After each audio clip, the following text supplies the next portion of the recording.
Hello, I'm Pastor Joel Meyer from Holy Trinity Lutheran Church in Kingsland, Georgia. During our Easter breakfast this year, our youth group is going to perform Ragman, which is a short story by Walt Wangerin Jr. These devotions are for the youth to think about and discuss as they prepare for the play, but really anyone's welcome to follow along with us. I'm going to begin today with a passage from Ragman. So far in the story, this strong, intelligent ragman has exchanged rags with a woman who was crying at the death of her baby, a child with a debilitating head injury, a one-armed man, and an old unconscious drunk. When he did, they received his laughter, his arm, and his health, but he received their sorrow, their wounds, and their drunkenness. We pick it up from there. And now I had to run to keep up with the ragman.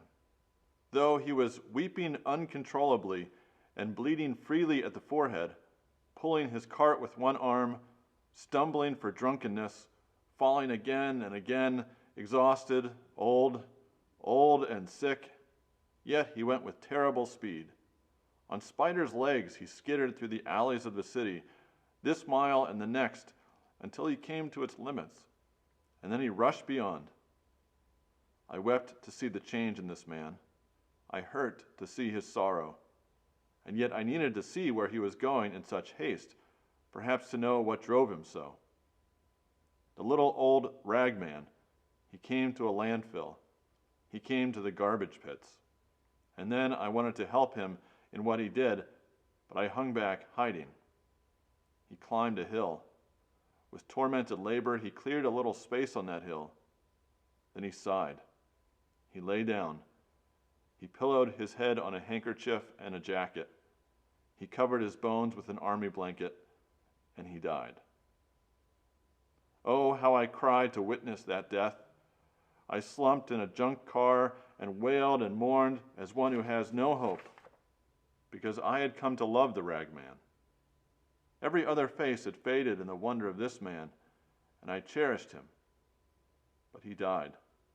I sobbed myself to sleep. Next, we have a reading from Holy Scripture. This is from Matthew 27, verses 32 through 44. As they went out, they found a man of Cyrene, Simon by name. They compelled this man to carry his cross. And when they came to a place called Golgotha, which means place of a skull, they offered him wine to drink mixed with gall. But when he tasted it, he would not drink it.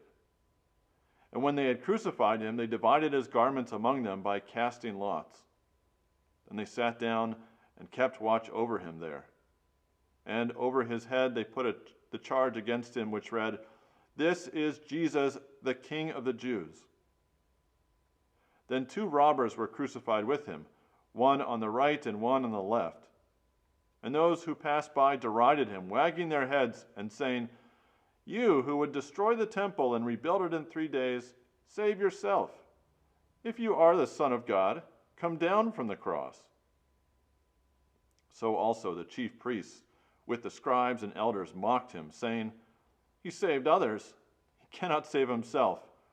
He is the King of Israel. Let him come down now from the cross, and we will believe in him. He trusts in God. Let God deliver him now, if he desires him.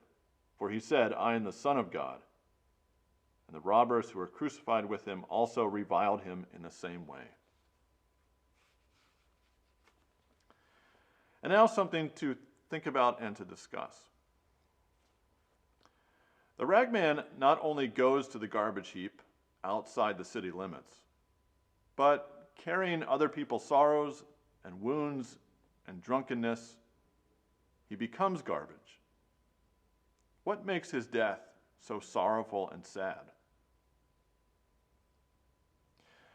Also, Jesus was taken outside the city limits to a hill called the Skull, offered sour wine. They hung him on a cross while they gambled for his clothing, and everyone mocked him as a pitiful failure whom God must not want. What makes Jesus' death so sorrowful and sad?